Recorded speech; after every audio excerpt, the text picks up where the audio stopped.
जय हिंद साथियों। स्टडी रथ 101 YouTube channel में आप लोगों का स्वागत है। आज मैं आप लोगों की एसएससी जीडी के लिए हिंदी का प्रैक्टिस सेट नंबर 1 लेकर आया हूं। ये पहला हिंदी का प्रैक्टिस सेट है, तो स्वागत है आप लोगों का इस प्रैक्टिस सेट में। क्लास में आप लोग लास्ट तक बने रहिएगा और बताइएगा कि आपका स्कोर कितना है और आप लोगों को प्रैक्टिस सेट कैसा लगा। तो चलिए आज का प्रैक्टिस सेट शुरू करते हैं। तो देखिए, ये हमारा पहला क्वेश्चन है। पहला क्वेश्चन में हमसे सही वर्तनी पूछा है कि इन चार में से सही वर्तनी किसकी है। तो आप लोग देखिए इसमें किसकी सही वर्तनी है। तो ये वैयक्तिक, इसकी वर्तनी शुद्ध है। ये ऐसे लिखा जाता है वैयक्तिक, ऐसे वैयक्तिक होता है। ये पूरा का होता है और यहाँ ता में आधा का होता है और छोटी ई की मात्रा। तो ये ऑप्शन नंबर 1 वैयक्तिक, ये इसकी वर्तनी शुद्ध है, बाकी ये सभी गलत हैं। तो अब चलते हैं अपने दूसरे क्वेश्चन पर। दूसरा क्वेश्चन हमारा क्या कहता है कि जिसमें त्रुटि है हमें वो भाग ज्ञात करना है, और यदि कोई त्रुटि नहीं है तो फिर कोई त्रुटि नहीं, यानी ऑप्शन नंबर 4 सिलेक्ट करना है। तो देखते हैं इस क्वेश्चन में कौन सी त्रुटि है। तो ये देखिए, बोल रहा है कि जयपुर में कई दर्शनीय स्थल देखने योग्य हैं। तो यहाँ पर कौन सी त्रुटि है, आप लोग देख रहे होंगे कि यहाँ लिखा है दर्शनीय स्थल और फिर यहाँ लिखा है देखने योग्य। तो दर्शनीय का मतलब ही होता है देखने योग्य, मतलब यहाँ पर 2 बार बोल दिया है। दर्शनीय का मतलब भी वही होता है देखने योग्य, और फिर देखने योग्य दोबारा से भी बोल दिया है। तो जब भी एक शब्द को 2 बार किसी वाक्य में रिपीट कर देता है तो एक गलत हो जाता है जो दूसरी बार है। जैसे यहाँ पर देखने योग्य ऑप्शन नंबर 3 में है, तो 3 गलत है, तो इसलिए 3 हमारा राइट आंसर है। तो उम्मीद है ये आप लोगों को समझ में आया होगा। अब चलते हैं अगले क्वेश्चन में। अगला क्या कहता है, अगला बोला है कि ह्रस्व का विलोम बताइए। ह्रस्व का विलोम, तो ह्रस्व का विलोम होता है दीर्घ। जैसे आप लोग स्वर में भी वर्णमाला में पढ़े होंगे ह्रस्व स्वर दीर्घ स्वर, तो ह्रस्व का विलोम होता है दीर्घ। अब अगला क्वेश्चन पर चलते हैं।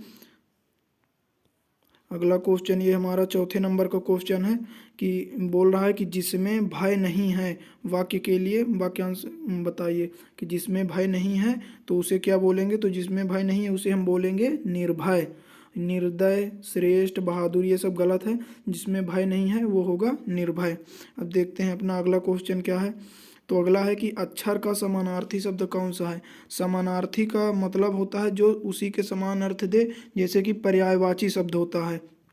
तो यहाँ पर अक्षर, अक्षर मतलब कि जिसका क्षरण ना हो सके, तो अक्षर का समानार्थी हो जाएगा यहाँ पर अविनाशी, जिसका विनाश ना हो सके, और अक्षर जिसका क्षरण यानी विनाश ना हो सके। तो ये दोनों एक दूसरे के समानार्थी हैं, तो ये इसका सही जवाब हो जाएगा। बाकी ये सब आप देख सकते हैं गलत है। अब अगले प्रश्न में चलते हैं। अगला है कि ऐसड़ा का समानार्थी। अब यहाँ भी समानार्थी पूछा है कि ऐसड़ा का समानार्थी क्या होगा। तो ऐसड़ा का मतलब क्या होता है कि ऐसड़ा का मतलब होता है कि इच्छा, इच्छा, अभिलाषा, आकांक्षा। तो यहाँ पर अभिलाषा ऑप्शन में है, तो अभिलाषा हमारा सही जवाब हो जाएगा। ऐसड़ा का मतलब होता है अभिलाषा, इच्छा, आकांक्षा। तो उम्मीद है ये भी समझ में आया होगा। अब देखते हैं अपना अगला क्वेश्चन क्या है। अगला क्वेश्चन है कि घड़ियां गिनना मुहावरे का सही अर्थ। तो घड़ियां गिनना मुहावरे का सही अर्थ होता है कि बेचैनी से प्रतीक्षा करना। आप बेचैनी से अगर किसी की प्रतीक्षा करते हैं तो यही बोलते हैं कि घड़ियां गिनते गिनते रात बीत गई। तो ऐसे ही ये भी है कि घड़ियां गिनना मुहावरे का अर्थ है बेचैनी से प्रतीक्षा करना। खूब याद करना, घड़ियां गिन कर रखना, गिनती करना, ये तो गलत हो जाते हैं। मुहावरे में आप लोग एक बात ध्यान रखिएगा, मुहावरा क्या है कि एक विशेष अर्थ देता है, इसलिए ऑप्शन में जो मुहावरे से मिलते जुलते रहेंगे वो उसके कभी आंसर नहीं होते। जैसे यहाँ पर घड़ियां गिन कर रखना, घड़ी घड़ी मिल रहा है इसलिए ये हमेशा गलत होगा। यहाँ गिनती करना है तो ये भी हमेशा गलत होगा। तो अगर आप लोगों को एग्जैक्ट नहीं पता है तो आप लोग यही देखिएगा कि जो मुहावरे में है वो वाले तो एकदम से गलत हो जाएंगे, क्योंकि मुहावरा विशेष अर्थ देता है। अब चलते हैं अगले क्वेश्चन में। तो अगला क्वेश्चन है कि भारतीय उच्च, फिर खालिस्तान है, लंदन में भी है। तो यहाँ हमें सही शब्द भरना है, उचित शब्द, कि आयुक्त होगा कि अयुक्त होगा, युक्त होगा, आयोग होगा। तो आप लोगों ने पढ़ा होगा उच्चायुक्त होता है। क्या होता है? उच्चायुक्त। देखिए ये होता है उच्चायुक्त, आपने ये पढ़ा होगा। तो यहाँ पर उच्च लिखा है तो हमें क्या लगाना होगा, आयुक्त। तो ऑप्शन नंबर ए इसका राइट आंसर है, क्योंकि यहाँ उच्च पहले से लिखा है तो हमें आयुक्त अपनी तरफ से जोड़ना है। तो यहाँ पर राइट आंसर होगा आयुक्त। ये छोटा आ वाला नहीं होगा, ये आप लोग ध्यान रखिएगा, ये बड़ा आ वाला होगा आयुक्त, ऑप्शन नंबर ए। अब देखते हैं अगला क्वेश्चन क्या है। अगला क्वेश्चन है कि ये बताइए कि किस किस वाक्य के किस भाग में त्रुटि है। ठीक है, तो इसे अगर हम पढ़ेंगे तो इसमें लिखा है मुझे तुम्हारा बातें सुननी पड़ी। तो पढ़ने से ही समझ में आ रहा है कि कहाँ पर त्रुटि है। ये बोल रहा है कि तुम्हारा बातें सुनना पड़ी, तो तुम्हारा में गलती है, यहाँ पर होना चाहिए कि मुझे तुम्हारी बातें सुननी पड़ी। तो ऑप्शन नंबर 2 में था तुम्हारा, तो इसलिए ऑप्शन 2 इसका सही जवाब हो जाएगा। अब देखते हैं अगला क्वेश्चन क्या है। अगला क्वेश्चन भी वर्तनी से है कि किसकी वर्तनी शुद्ध है। तो देखिए उज्ज्वल की वर्तनी आप लोग याद रखिएगा, क्योंकि ये वर्तनी ज़्यादातर पूछी जाती है। तो उज्ज्वल की सही वर्तनी है ये ऑप्शन नंबर 2। 2 ठे आधे जा पूरे व पर होते हैं, उ फिर आधा जा फिर आधा जा फिर पूरा व फिर ला। तो उज्ज्वल की यही सही वर्तनी है, जो कि ऑप्शन नंबर 2 में है। देखते हैं अगला क्वेश्चन। अगला क्वेश्चन क्या बोला है कि अगला क्वेश्चन बोला है कि सफलता की देवी तिलक करने से पहले लेती है। ऑप्शन यहाँ पर खाली स्थान है कि मतलब सफलता की देवी तिलक करने से पहले क्या लेती है। तो सफलता की देवी तिलक करने से पहले परीक्षा लेती है। तो परीक्षा इसका सही जवाब हो जाएगा। आप लोग भी जब सफल होंगे उससे पहले आपकी परीक्षा होती है। तो सफलता की देवी तिलक करने से पहले परीक्षा लेती है। अब अगला प्रश्न देखते हैं क्या है। अगला प्रश्न है कि पर्वतीय शब्द का वाक्यांश, यानी पर्वतीय शब्द के लिए कौन सा वाक्यांश होगा। तो पर्वतीय के लिए सही वाक्यांश है कि जो पर्वत पर रहने वाला हो। पर्वत पर रहने वाले को हम पर्वतीय बोलते हैं, और बाकी ये सभी ऑप्शन गलत हैं। अब देखिए अगला क्वेश्चन क्या है। अगला क्वेश्चन है कि इसमें हमें इस जो रेखांकित है तो इसे हमें प्रतिस्थापित करना है। तो किस में से प्रतिस्थापित होगा।